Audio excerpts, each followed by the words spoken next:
Hello，今日帶大家嚟到屯門海華山兩房嘅設計單位。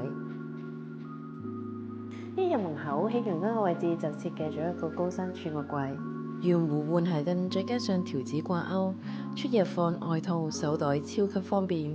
雙門鞋櫃空間十足，上層可以擺放家居雜物，等玄關更加整潔。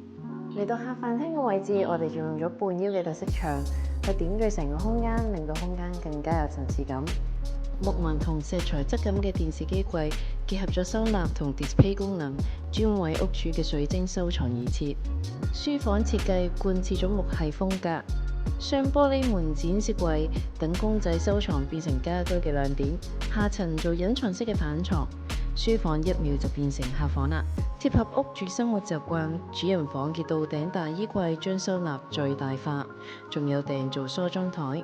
圓弧家具設計，讓空間更柔和舒適。透過訂做家飾嘅設計，令到單位更實用、更具層次感。如果你有興趣嘅話，歡迎同我哋查詢。